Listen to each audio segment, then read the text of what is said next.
자, 이 말씀은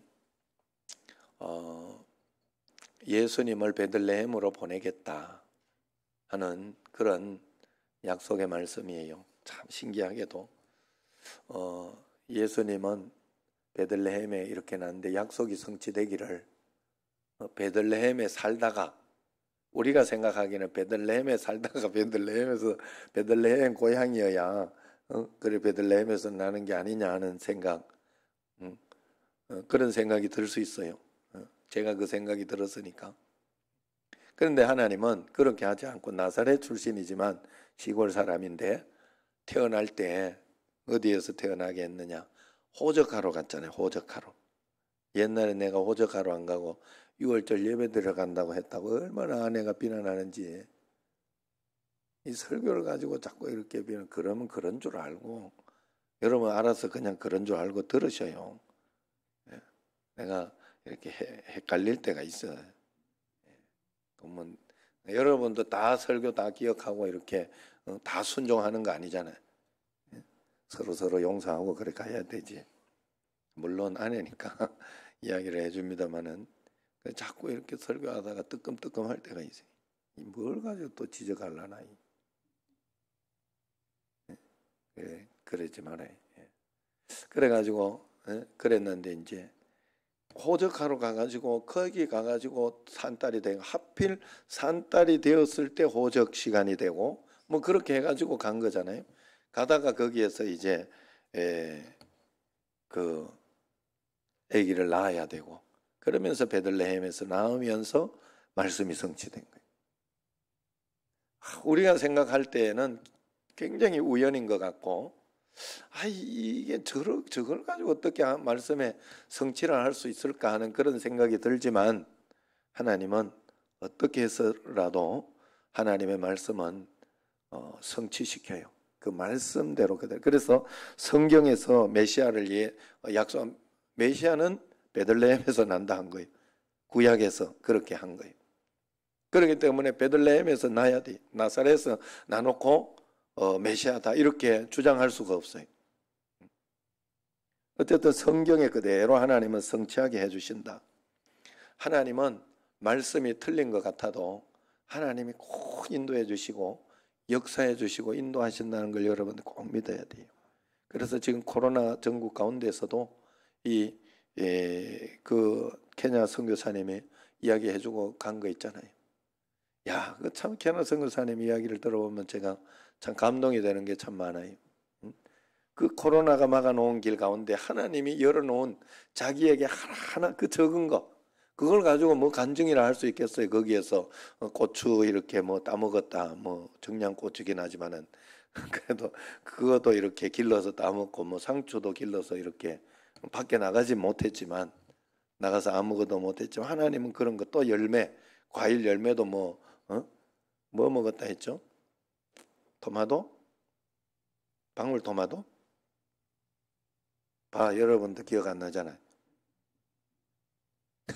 그래서 그런 어떤 것들을 먹었다고 이야기하더라고. 먹었다고, 그죠? 그러니까 그걸 가지고 그 선교사님은 하나님이 막아놓은, 코로나가 막아놓은, 너 한번 살아봐라 이러면서 막아놓은, 진짜 처음에는 하나님 얼마나 우습게 보이고, 코로나 이거 하나도 어떻게 할, 교회가 막 초토화되고 막 이런 어떤 상황들, 이 기회에 정부는 또 좋다고 이거 뭐 탄압한다고 볼 수밖에 없어요. 저는 생각. 그래 여러분들 진짜 세계로 교회와 거기를 위해서 지금 심현보 목사님이라고 그 서울의 강서에 목사님이 계셔요. 무슨 교회지? 은평감리교회, 제일교회, 은평제일교회, 은평제일교회라고 있어요. 거기 있는데 그 목사님도 위해서 좀 기도해 주시고, 법적으로 이제 헌법 소원 뭐 이런 것들이 교회들이 들어가니까 그게 돼야 사실 예배도 예배의 자유, 이런 어떤 것들이 있어야 되지 않겠어요? 하나님, 그래서 본인이 선택해서 오면 돼요. 본인이 선택해서 위험하다 싶으면 조심해서 그렇게 당연히 그렇게 하면 돼요. 자유예요. 모든 것은 자유이기 때문에. 그래 얼마나 우리가 그 자유가 심한가 하면, 제가 우리 집에 있는 애들이나 참 마음이 지금 사실 여기에 이렇게 있으면서 부목사님 아들 3명이 여기 아들과 딸이 3명이 이렇게 앉아 있으면 쟤들은 얼마나 저게 축복인지 잘 모를 거다. 또 이게 잘못 부목사님 또 잘못 이렇게 해가지고 가다 보면 또 신앙으로 이렇게 부모가 모범을 못 보이고 그렇게 해가지고 그러면 막 애들이 삐딱하게 이렇게 가고 이렇게 하면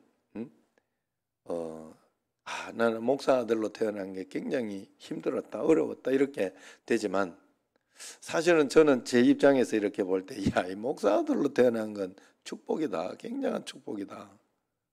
어디 다른 데 가지도 못하고 예수 믿어야 되고 뭐 거기에 딱 잡혀서 신앙 잡혀야 되고 뭐 이런 어떤 것들이 있으니까 축복. 그래서 나는 목사들 이렇게 부목사님 자녀들 이렇게 늘 기도할 때마다 그 이야기를 해줘요. 목사 아들로 태어난 걸 감사하게 하시고 오히려 그것을 감격하게 해달라고 늘 그런 기도를 해줘요.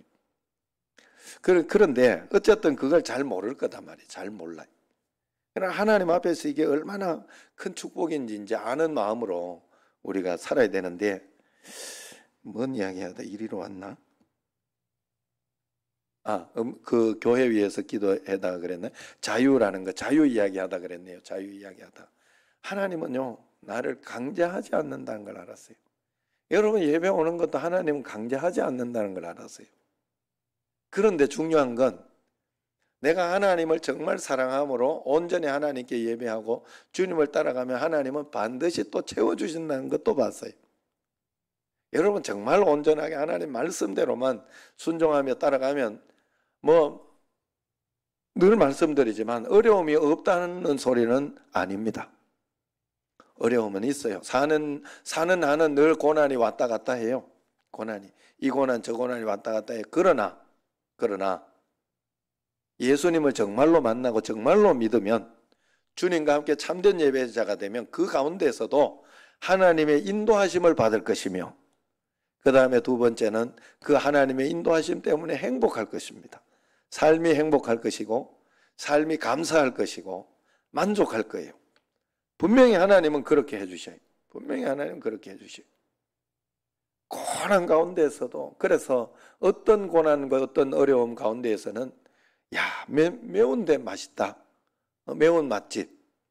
그런 어떤 것의 어떤 느낌, 어떤 그런 것으로도 하나님은 반드시 우리로 하여금 이 땅에 살만하고 여기에서부터 하나님 나라를 살다가 저 천국으로 그냥 연결되어 가는 그런 삶을 우리에게 분명히 살게 해 주실 것이다. 왜? 하나님이 우리를 부르신 이유는 거기에 있기 때문에 행복하라고 불렀기 때문에 그래요.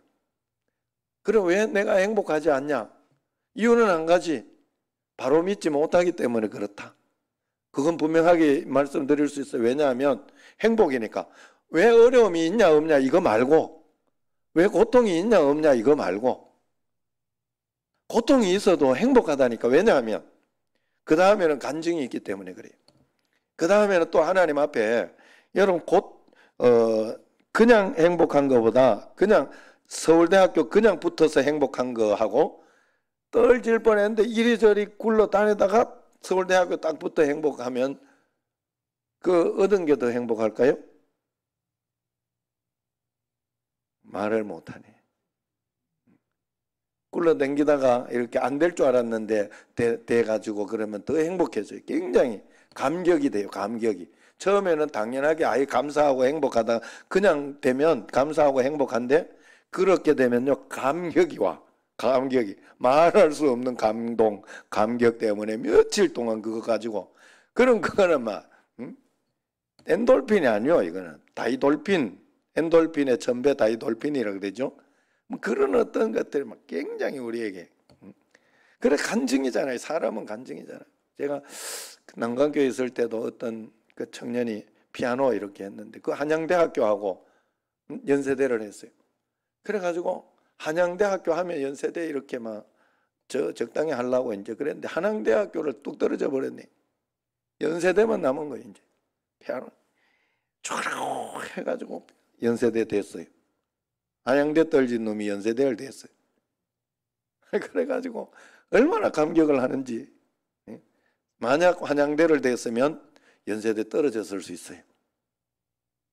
그럴 수 있어요. 왜냐하면 더 열심히 안 했을 수 있잖아요. 더 간절하지 않을 수 있으니까. 인생은 굉장히 내가 생각했던 대로, 내가 뜻하던 대로, 내가 계획했던 대로 그렇게 다 돌아가는 건 아니에요. 그러나 분명히 하나님을 붙잡고 있어요. 하나님 쪽은 틀리지 않아요. 내가 하나님 앞에서 바르게 참된 예배자로 서 있는지 그것을 꼭 살펴야 해요. 우리의 목적은 예배자입니다. 하나님 앞에 참된 예배를 매일매일 예배자로 살도록. 오늘 내가 먹고 사는 것 때문에 하나님 앞에 이거 하나님이 먹고 사는 거 걱정하라고 그렇게 한 게 아니에요. 참된 예배자로 서 있을 때 우리는 천국에 있으나 여기 있으나 상관이 없는 사람이 되는 거예요. 우리는 어디에 있으나 예배자이기 때문에 그 예배자로 우리가 살아갈 수 있는 힘, 능력 그리고 그 기쁨을 가지고 꼭 살아내야 된다. 할렐루야. 그래서 예수님이 하나님이시기 때문에 우리는 그런 것을 갈 수 있다. 예수님이 신성에 대해서 예수 그리스도께서 하나님이심을 믿는 세 가지 이유 한번 생각해 보면 첫 번째는 하나님이 창조주이시기 때문에 그렇다. 두 번째는 하나님은 영원하신 분이시기 때문에 또한 우리가 예수 그리스도께서 하나님이심을 믿는다. 그 다음에 세 번째 하나님은 불변하신 분이시다.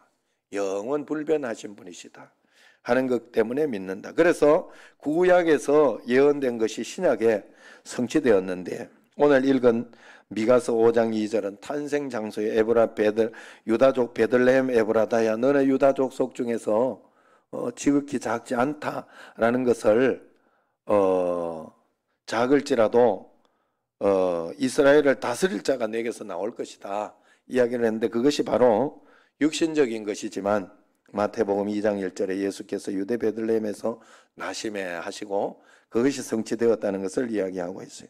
또한 이사야 7장 14절에 보라 처녀가 잉태하여 아들을 낳을 것이요. 이게 메시아에 대한 예언이에요. 순서대로 되어 있는 게 아니에요. 하나님께서 이 성경 안에 여기 하나님의 그 예언을 이렇게 다 집어넣어놨어요. 그런데 그것을 마태복음 1장 18절에 그 모친 마리아가 요셉과 정혼하고 동거하기 전에 성령으로 잉태된 것이 나타났더니 처녀가 잉태하여 성령으로 잉태되었으니 남편의 어떤 그것을 동침하기 전에니까 성령으로 잉태한 그 말씀이 성취되었다는 것이죠.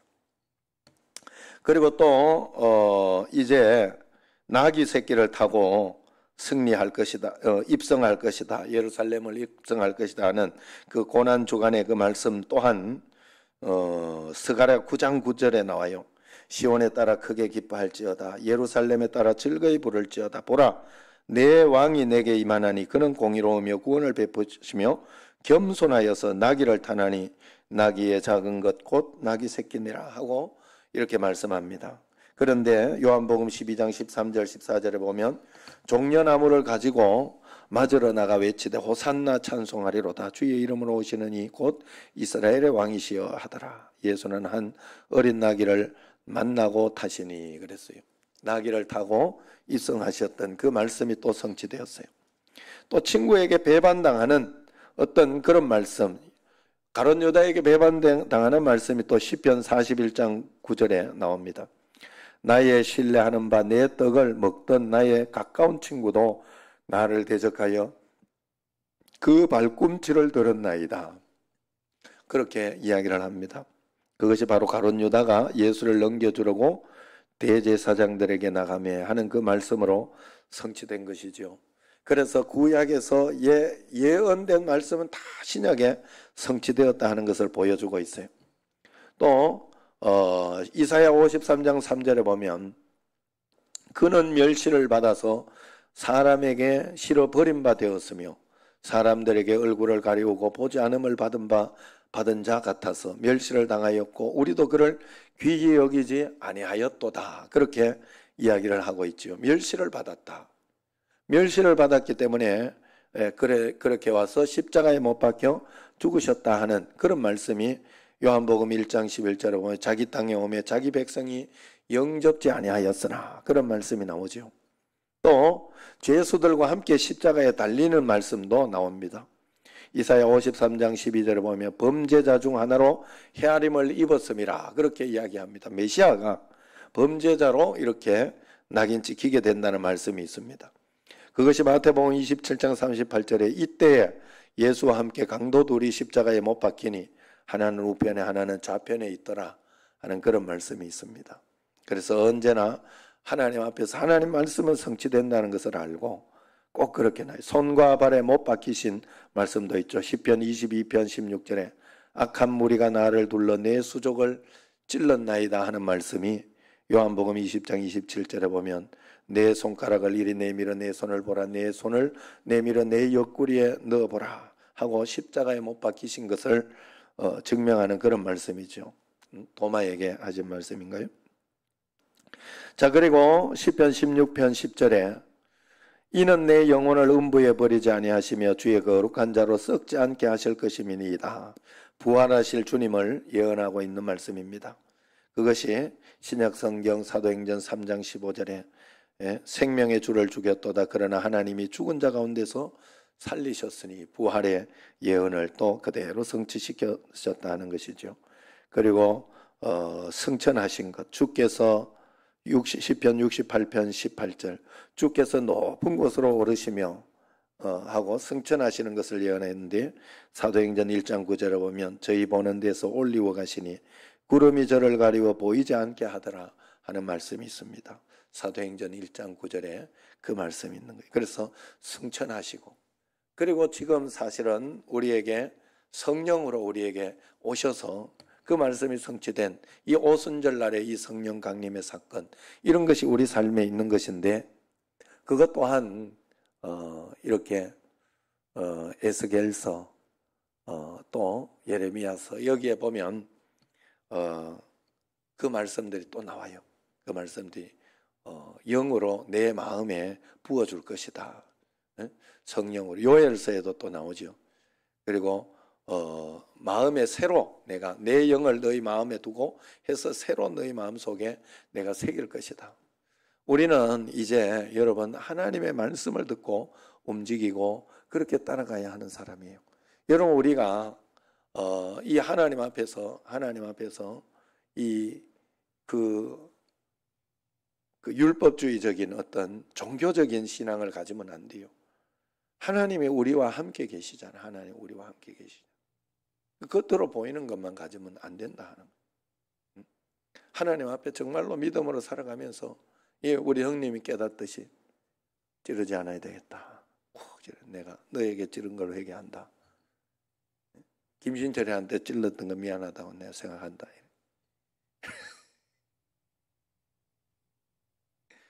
그래 그러면서 한 걸음 한 걸음 주님과 함께 꼭 그렇게 가야 돼. 그 삶이 안 되면 그 삶이 하나님 앞에 안 되면요. 여러분 어떤 일이 일어나는가 하면 지금 이제 사회에서 이렇게 막 일어나는 어떤 그런 사건들 믿는다는 사람이 왜 저렇게 되었을까?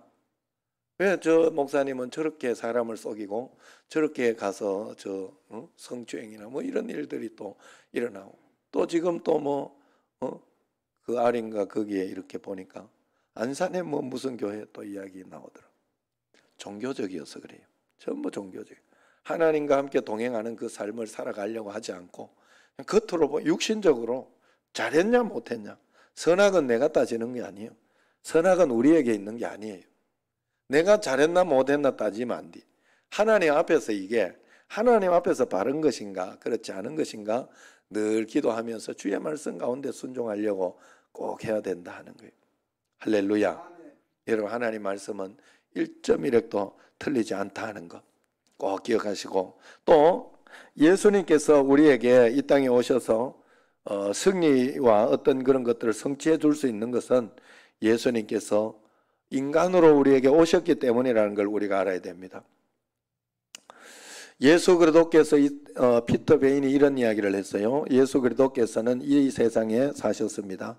신성한 그 발자취는 결코 지워지지 않을 것입니다. 그리고 그 신성한 발자취는 곧 사람의 발자취였습니다. 신성이 있지만 인성도 있다. 천사도 아니요 육신과 분리된 영도 아니며 추상적인 이상도 아닌 오직 사람이신 예수 그리스도였습니다. 예수님께서 이 땅에 오셔서 우리의 아픔을 아시고 또 예수님께서도 피곤함을 느끼시고 예수님께서도 그런 고난 가운데 있었지만 우리가 그 예수님께서 이루어 놓으신 예수님이 그 모든 것을 겪으셨기 때문에 우리의 모든 고난과 어려움과 어떤 그런 것들을 해결해 주실 수 있다 하는 것이 바로 오늘 말씀입니다. 요한복음 4장 6절 한번 보세요. 4장 6절 신약성경 그 뒤쪽에 요한복음 4장 6절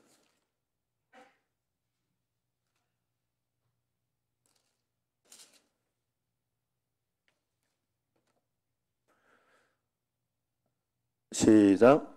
거기 또 야곱의 우물이 있더라. 예수께서 길 가시다가 피곤하여 우물 곁에 그대로 앉으시니 때가 6시쯤 되었더라.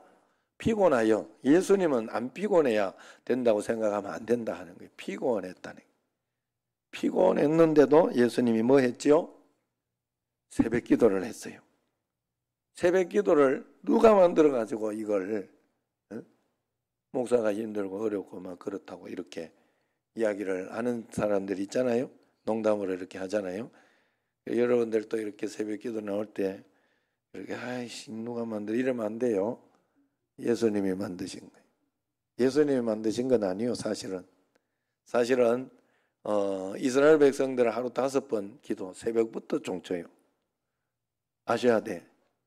내 이슬람 가보니까 이슬람이 그 이스라엘이나 거기 이렇게 다 따라서 하는 그런 거잖아요. 그런 어떤 쉐마 따라하는 어떤 그거니까 이슬람이 하루 5번을 알라 쪽에 이렇게 기도하잖아요. 기도. 새벽부터예요. 새벽 기도하듯이 그 지금도 인도네시아 가면 그게 막 기가 내가 진짜 열받아가지고 이 공식적으로 노래 이게 새벽에 이렇게 그거 틀어놓고 그 자기들 주문하는 거 외우는 거 그거를 다 하더라니까 그거 한 20분 30분 해요.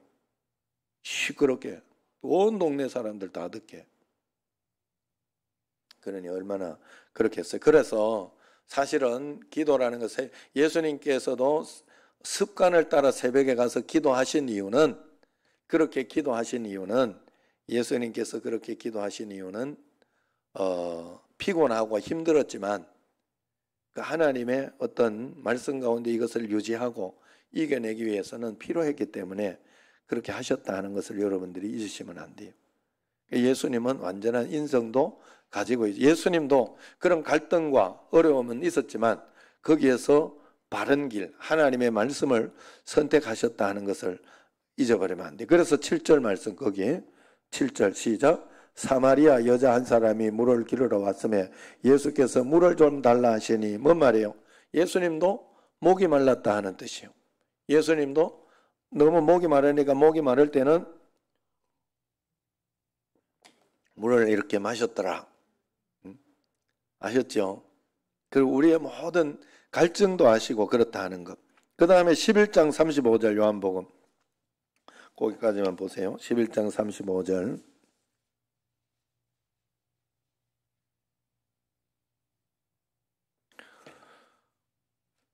같이 한번 읽어보도록 하겠습니다. 예수께서 눈물을 흘리시더라. 눈물을 흘리시더라. 예수님도 마음속에 여러 가지 눈물, 어려움이 있었다는 것을 알아야 됩니다. 여러분, 제가 살아가면서 목사가 되고 또 이렇게 직분이 목사라고 나에게 갈등이 없고 또 내 마음속에 유혹이 없는 게 아니더란 말이에요. 목사가 돼가지고 그만큼 훈련하고 연단해가지고 아마 이겨내는 거는 쉽고 그 다음에 그 갈등이 오는 것도 쉽게 나에게 없어지고 그런 것들이 여러분보다 좀 덜 할지는 몰라도 늘 갈등과 어떤 그런 어려움이 있어요. 새벽기도 가기 싫은 마음 생기고 여러분 그런 어떤 것들이 있어요.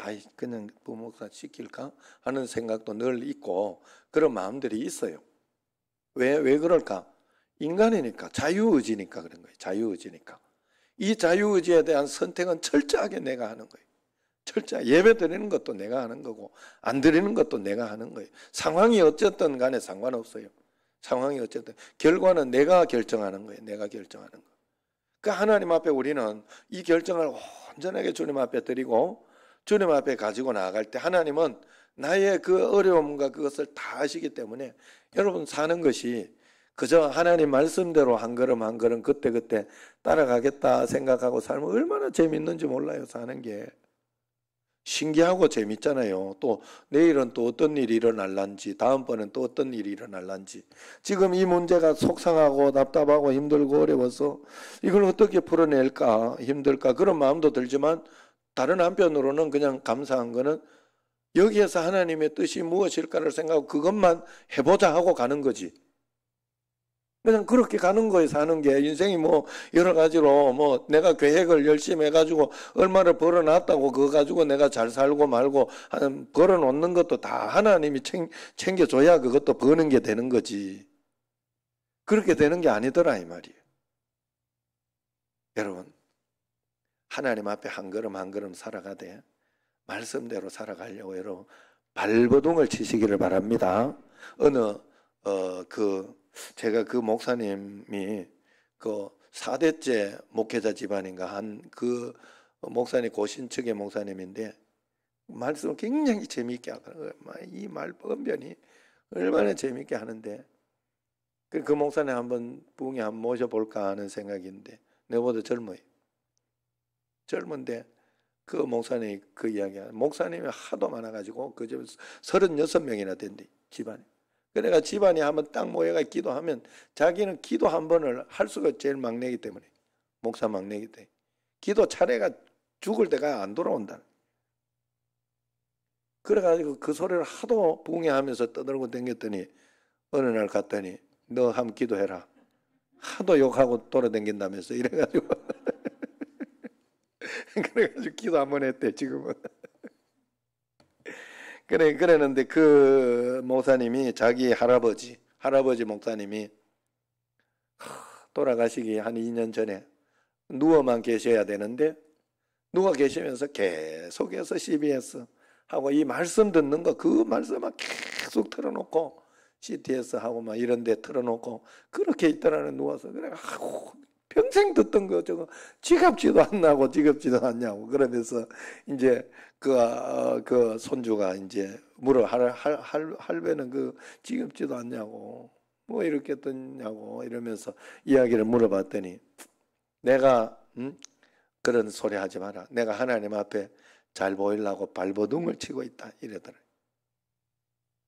하나님 앞에 그러니까 마지막까지 하나님께서 인도하시는 거예요. 여러분 삶은 발버둥을 치셔야 돼요. 하나님 앞에 우리는 그것만 하면 그 다음은 하나님이 채워줘요. 발버둥 쳐서 뭔 일이 일어나는 것이 아니라 나는 하나님과 가까이 하기로 발버둥을 치면 다른 건 하나님이 그 다음에 채워주시는 거예요. 이게 안 되고 하나님 앞에서 내 계획 어느 날 여러분에게도 이런 깨달음이 있었으면 좋겠어요. 어느 날 내가 이래요. 생각하면 하나님이 금 나와라 뚝딱 은 나와라 뚝딱 도깨비 방망이 취급을 하고 있더라고. 하나님이 내 금 나와라 뚝딱 도깨비 방망이처럼 이거 해달라고 해가지고 해주면 하나님이고 안 해주면 하나님 아니야. 그죠? 초신자들이나 또 아니면 신앙이 그런 쪽으로 굴러갈 때가 많더라고. 이게 종교적인 신앙이 될 때는. 그러면 내가 하나님이지. 내가 하는 게 다 맞는 거지. 그리고 내가 원하는 대로 다 되면 하나님은 진짜 그거지. 꼭 이렇게 소설에 나오는 지니, 램프 속의 지니. 예? 그래가지고 그런지 KT에서 지니야, 맞지? 지니 맞지? 지니야 틀어줘 이러면 틀어주더라고. 지니야 이러면 네 듣고 있어요 이래. 나 신기하더라고. 예? 그런 어떤 것을 우리 사람들은 꿈꾸고 그렇게 내가 하나님이 되고 내가 왕이 되고 싶어 하지만 하나님은 결코 그렇게 되지 않아요. 어린아이 때는 그렇지만 그래서 우리에게 결론은 주님과 동행하는 거. 이번에 노회 이제 가서 목사님이 이런 설교를 하더라고요. 그 이시문 목사님이 주님과 동행해야 된다 하는 그런 것을 설교하면서 동행은 손주들이 할아버지와 이렇게 함께 갈 때 어떻게 하냐? 동행하지 않냐? 그러면 할아버지는 목적을 가지고 어쨌든 간다. 그래가지고 그러나 애는 걱정 두려움을 가지고 가는 것이 아니라 그냥 할아버지 따라가면서 사탕 먹고 싶으면 사탕 사달라고 하면 사줄만 하면 할아버지가 사주고, 안 그러면 이가 많이 썩은 놈 같으면 그냥 데리고 갈 것이고, 또 어디 가고 싶다 그러면 때를 써가지고 어떻게 가줄만 하면 가주게 해주시고, 또 아니면 안 해주고, 어쨌든 할아버지가 알아서 데리고 가고, 또 손을 꼭 잡고 이렇게 가면서 넘어지거나 그렇게 할 때 탁 붙잡아주고 그렇게 인도해 주지 않냐? 그게 동행이지 않냐? 동행은 자녀가 걱정하는 일은 아니다. 자녀가 앞길을 걱정하고 막 이런 일들을 이끌어가는 건 아니다. 동행이라는 것은 그 할아버지가 다 목적지를 가지고 이끌어가고 거기에서 놀아주고 그렇게 하는 것처럼 우리가 하나님과 동행할 때 그런 설교를 잘 하든지 내가 감동을 받았어요. 할아버지로 이야기를 하니까 굉장히 가슴에 와닿더라. 웃으라고 할아버지 아닌가 보다. 예? 그래, 여러분 그런 마음 가지고 오늘도 그걸 상상해 보세요. 내 손주 내가 데리고 갈 때 그런 걸 상상하면 하나님이 나를 이렇게 나는 이 하나님과 우리 사이는 그런 사이예요. 그런 사이. 하나님이 나를 이끌어가고 있다. 붙들어가고 있다. 동행 함께 주님과 함께 나는 주님 손만 붙잡고 주님만 바라보고 의지하며 믿으며 따라가면 된다 하고 매일매일 살아가는 여러분과 저가 되기를 축원합니다. 기도하겠습니다.